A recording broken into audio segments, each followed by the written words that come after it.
आदाब, नमस्कार, सत श्री अकाल, जय हिंद।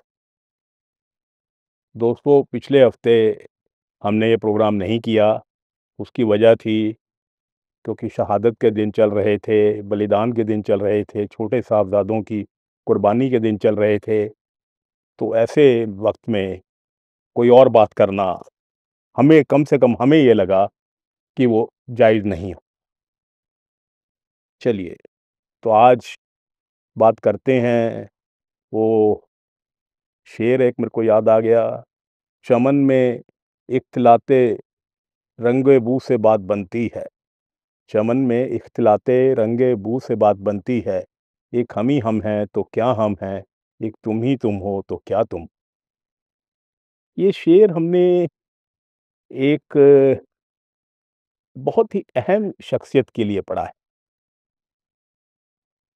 उसके बारे में जितनी बात की जाए कम है। उसमें हर किस्म का हुनर है। वो शख्स बहुत पढ़ा लिखा है, अच्छी नॉलेज का भंडार है उसके पास, हर एक मज़हब का ज्ञान है उसे।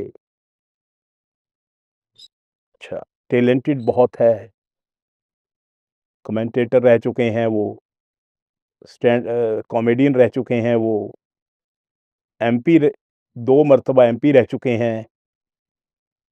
वो क्या उनके बारे में क्या बात की जाए? मतलब इतना हुनर है उस बंदे में।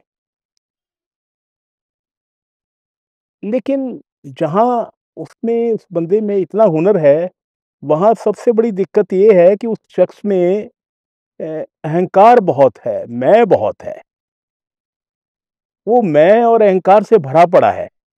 आजकल रामचंद्र जी का ज़िक्र हिंदुस्तान में हो रहा है, तो रामचंद्र जी की जैसे बात हो रही है, तो रामायण भी याद आ जाती है। तो रामायण में एक कैरेक्टर हुआ था रावण, तो रावण में भी सब गुण थे। रावण से बड़ा ज्ञानी दुनिया में कोई नहीं था, सातों लोगों में नहीं था, जैसे कहा जाता है। उससे बड़ा योद्धा कोई नहीं था, इच्छा मृत्यु का वर प्रदान था उसे। तो वो क्यों मरा? उसकी बुद्धि भ्रष्ट हो गई थी, वो उसमें मैं आ गया था, अहंकार आ गया था कि मैं हूँ। तो यही इस शख्स में है। इसके पास सब गुण हैं, 16 कला संपूर्ण है, लेकिन ये कहता है कि ना खेडांगा, ना खेडन दवांगा, डर डर डर डर डर, कुत्ती बस औ करांगा। तो ये इस बंदे की सबसे बड़ी ट्रेजेडी ये कहिए। अब देखिए, इस बंदे का हुनर इतना था, इसमें इतना टैलेंट था कि जब 17 में ये तब आम आदमी पार्टी थी, अब तो खैर ख़ास आदमी पार्टी हो गई है। तब आम आदमी पार्टी के सुप्रीमो पास जब गए, तो सुप्रीमो साहब ने उनको इसलिए सिर्फ़ नहीं लिया, एक वजह से कि इस बंदे में टैलेंट बहुत है। और सुप्रीमो साहब किसी पढ़े-लिखे, सयाने, टैलेंटेड बंदे को अपनी पार्टी में अपने इर्द-गिर्द नहीं रखते। नहीं, अगर उस बंदे में हुनर ना होता, टैलेंट ना होता, तो शायद आज वो पंजाब का सीएम होता ख़ास आदमी पार्टी से। फिर उसके बाद वो कांग्रेस में शामिल हो गए। चलो ठीक है, कांग्रेस में शामिल हो गए, कैप्टन साहब की सरकार आ गई, वज़ारत बन गई, इनको वज़ीर भी बनाया गया। लेकिन वही देखिए, एम्बिशियस होना अच्छी बात है, हर एक शख्स को एम्बिशियस होना चाहिए। अगर एम्बिशन ना हो, ख़्वाहिशें ना हो, तो इंसान मर जाए। तो इसमें भी, इस बंदे में भी काफ़ी ख़्वाहिशें हैं, काफ़ी उड़ने की ख़्वाहिश है, लेकिन ये बंदा किसी को साथ लेके नहीं चल सकता। इसने वो जो कांग्रेस की हाई कमांड है, जो कहते हैं हाई कमांड है, लेकिन हाई कमांड तो है नहीं, थोड़ा कांग्रेस का बुरा हाल कर दिया है जो आज की हाई कमांड ने। सब जगह बेड़ा गर्क हुआ पड़ा है कांग्रेस का। हम कोई कांग्रेस के सपोर्टर नहीं है जो कांग्रेस के लिए कह रहे हैं, लेकिन डेमोक्रेसी के लिए एक एक पार्टी का रूल होना डेमोक्रेसी के लिए बहुत ही खतरनाक है। देश के लिए खतरनाक है, मुल्क के लिए खतरनाक है, लोगों के लिए खतरनाक है। तो कांग्रेस का स्ट्रॉन्ग होना बीजेपी के लिए भी ज़रूरी है, देश के लिए भी। तो वो हाईकमांड तो चाहती नहीं कांग्रेस की भी कांग्रेस आगे बढ़े। नहीं तो इस बंदे को अब तक उठा के बाहर फेंक देना चाहिए था कांग्रेस से। क्योंकि हुआ देखिए क्या कि जब 22 के इलेक्शन हुए, सिर्फ़ इसकी वजह से कांग्रेस की और सुनील जाखड़ साहब के भी कुछ रोल रहा उसमें। तो ठीक है, लेकिन उनका जो नाराज़गी वो समझ में आ सकती है, क्योंकि वो सीएम बनते-बनते रह गए बेचारे। और क्यों रह गए? वो इस शख्स की बदौलत रह गए, जिसका मैं ज़िक्र कर रहा हूँ। तो 22 में 78 से अगर 18 आई, तो उसकी एक वजह ये बंदा भी है, जो हाइली टैलेंटेड है, जिसकी मैं बात कर रहा हूँ, जो हमारे मालवा से है, हमारे पटियाले से है। अच्छा, बात यहाँ खत्म नहीं हुई, साल की चलो सज़ा हो गई, सज़ा में 4 महीने की छूट मिल गई, कहते भी बड़ा अच्छा बिहेवियर था। ठीक है साहब, बड़े आदमियों का ही बिहेवियर अच्छा होता है, चाहे वो जेल में हो, चाहे जेल से बाहर हो। आम आदमी का तो बेचारे का ना जेल से बाहर कोई जीवन अच्छा है, ना अंदर अच्छा होता है। तो ये बाहर आ गए, बाहर आके फिर इन्होंने वही अपना राग अलफना शुरू कर दिया बजाना, वही डफली, वही राग कि मैं ही मैं हूँ, मैं ही मैं हूँ, मैं ही मैं हूँ, मैं ही मैं हूँ। रावण वाला अहंकार है इस बंदे में। अगर ये मिसगाइडेड जो ये मिसाइल है, ये मिसगाइडेड मिसाइल है।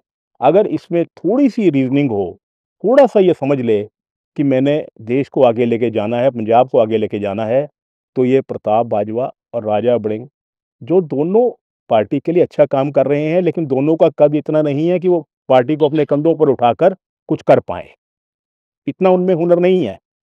तो इसको इस बंदे को चाहिए उन दोनों को साथ ले, थोड़ी नम्रता बरते, थोड़ा होना चाहिए। अगर ह्यूमिलिटी नहीं है तो आदमी है ही नहीं वो, जितना मर्ज़ी टैलेंट हो। सावन में ह्यूमिलिटी नहीं थी, मारा गया। इसलिए ये आप नहीं मर रहा, औरों को भी मार रहा है। अच्छा, सवाल ये होता है कि हम इसकी वकालत क्यों कर रहे हैं? देखिए दोस्तों, हम पहले भी कह चुके हैं, अब फिर कह रहे हैं, कि अगर देश को आगे बढ़ना है, मुल्क को आगे बढ़ना है, तो डेमोक्रेसी को ज़िंदा रखना ज़रूरी है। और डेमोक्रेसी तब ज़िंदा रहेगी, अगर अपोज़िशन या 2 पार्टियाँ अच्छी अच्छी होंगी। मतलब उनमें कॉम्पिटिशन हो। ये नहीं है कि 90 सीट आ गई, जैसे अब खास आदमी पार्टी के साथ हुआ है। 90 आ गए, उसको उनको परवाह ही नहीं। वो किसी के बारे में सोचते ही नहीं। वो कहते हैं जो हमने कह दिया वो हुक्म है हमारा, वो लॉ है, क्योंकि उनको कोई अपोज़ नहीं कर सकता। ना अंदर ना बाहर असेंबली के। तो हम ये नहीं कह रहे कि कांग्रेस की सरकार बने या ना बने, उससे हमारा कोई लेना-देना नहीं है, क्योंकि हमारा कोई सियासी लिंक है ही नहीं। हम तो सिर्फ़ इस बात पे ज़ोर दे रहे हैं कि अगर कांग्रेस स्ट्रॉन्ग हो, कांग्रेस में दम दिखे, तो जो ख़ास आदमी पार्टी है, जो अपने आप को डिक्टेटर मानी बैठी है, वो डिक्टेटरशिप का उसमें से जो मादा वो निकल जाएगा। क्योंकि उनको लगेगा कि हम जवाबदेह हैं, कल 27 के इलेक्शन होंगे, तो हमारा मुकाबला अच्छी पार्टी से होगा। अब उनको लगता है भी ये पार्टी तो है ही नहीं। तो हम 22 में भी जीते हैं, 27 में भी जीतेंगे, 90 नहीं आएँगी, 70 आ जाएँगी, 65 आ जाएँगी, 60 आ जाएँगी, सरकार तो हम फिर बना लेंगे।